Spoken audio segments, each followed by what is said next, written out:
Құрметті көрермендер, таңшылық бағдарламасы жалғасуда. Ал бүгінгі студия қонағы белгілі суретші, Дарын мемлекеттік жастар сыйлығының лауреаты профессор Тоққожа Мұқажанұлы. Қош келдіңіз. Қайырлы таң.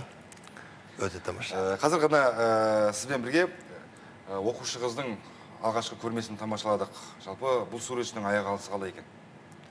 Бірінші Верониканың жұмыстарын қарап отырып, жалпы мектеп жасындағы оқушылар сезімге көбірек көңіл бөлетін кез болады.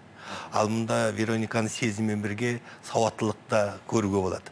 Оның жаңағы жазған натюрморттары, пейзаждық, соның тақырыптық жұмыстарын қарап отырғанда керемет бір сауатты түрде жұмыс жазуы.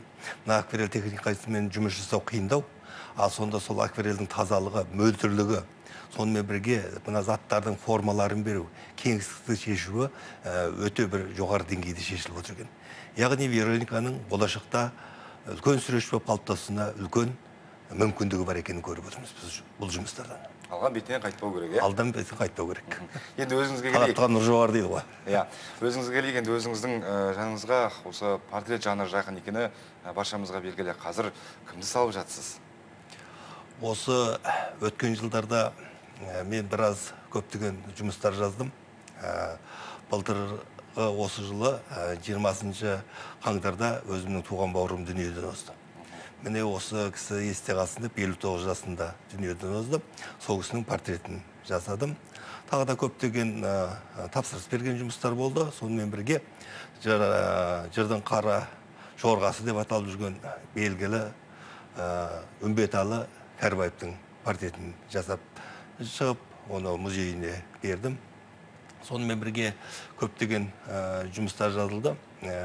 Сол былтырғы жылы маусым айында мынау Алматы санаторийында бір ем қабылдап жатқан кезде, сонда біршама пейзаждық жұмыстар жаздым, этюдтар. Оларды қазір осында алып келіп отырмын. Мына жұмысты қарайтын болсаңыздар, мен енді суретші адам деген ертерек тұратын адам ғой. Сол ерте тұрып, қыдырып келе жатқан кезде, мынау қарағайлармен, емендермен тұрған күннің шапағы түсіп келе жатқан кездегі бір осы сәт маған сондай бір керемет әсер берді. Біз енді қай жерде жүрсек те ет үйіндіктерімізді, кенептерімізді алып жүретін адамдармыз. Соны ерте сағат 4-терде барып тұрып, осы жұмысты жасай бастадық. Ал енді одан кейін бір кешке тұрым жүрген кезде Алатау жақтағы бейнені түсіру үшін мына бір екінші жұмысымды жаздым.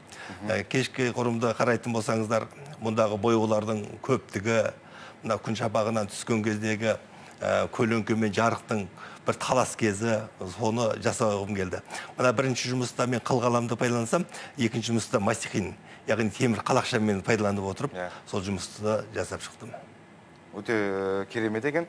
Және осы тұста бір сауал қойып кетейінші, осы суреттеріңізді жалпы сатасыз ба? Жұмыс сатылып отырады. Менің өз шеберханамда көптеген жұмыстар тұрмайды. Пейзаж жанры болсын, портрет болсын, тапсырыс бергеннен кейін осы уақытқа шейінгі берілген жұмыстардың бәрі сатылып отырады, алынып отырады. Ең жоғары бағаланғаны қанша болды? 10 мыңға шейінгі бағаланған жұмыстар. Өзіміздің теңгемен ба? Доллармен. Доллармен, иә? Өте керемет. Енді бір берген сұхбатыңызда Мұқағали тақырыбына қайта ораламын деген екенсіз. Сол не болды? 1988 жылы Мұқағалидың алғашқы бейнесін жасадым. Осыдан кейін кезде мынау қаламмен, автоқаламмен тұрған бір портретін жасап, енді мынау бір толысқан жақта қазақтың ақиық ақыны Мұқағалидың өзіндік бір бейнесін сомдасам деген ой көкіректе жүр, ескидерде жасалған. Сол істелініп әлі бітілген жоқ. Болашақта ол істелінеді. Қайта келем дейсіз? Қайта айналып сол. Енді бүгінгі біздің Таңшолпанның күн сауалды тура өзіңізге арналып отқандай, ең алғашқы салған суретіңіз есіңізде ме дейді? Ең алғашқы салған суретім, мен бала кезімде, мынау мектепке шейінгі кезде де мен сурет салып жүрдім. Ауылдың баласын білесіздер, өзі қой бағады, қозы қарайды дегенде. Сол таудың етегінде тұрып жаттық. Мен мына қара жерді, ауылдық жерді білесіз ғой, қара топырақ майда, соны былай аяқтарын жайып жүріп, осыған мен суреттер салдым. Таулардың, сомалдардың жайылып жүрген сияқты. Екінші бір қызық келетіні біз жақтағы жартастар болады. Жартастарға қиыршық тастарды алып, міне алғашқы суреттерді осылай салып бастадық.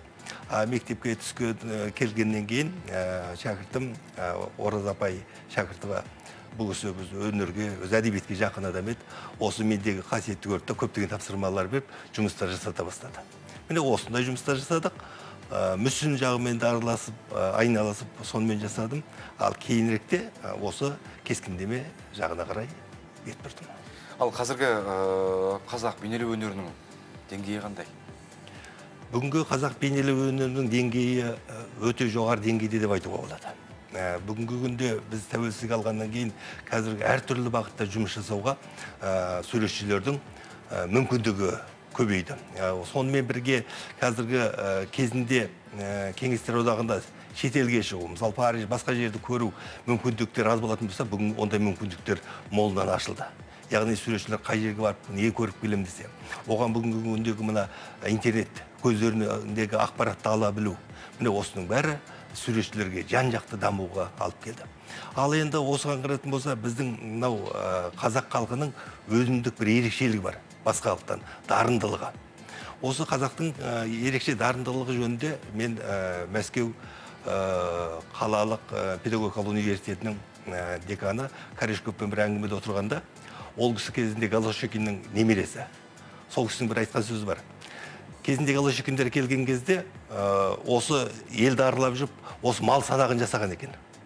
Санағанда соны санайын десе санай алмайды. Анау мал үркеді, қашады.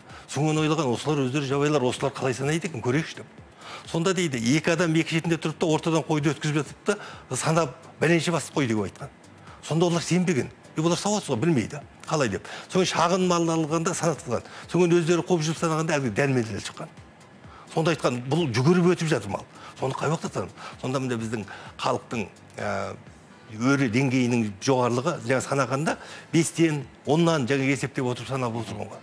Міне сонда сол кісі айтып тұрған, мен мына халыққа сондай таң қалып келдім.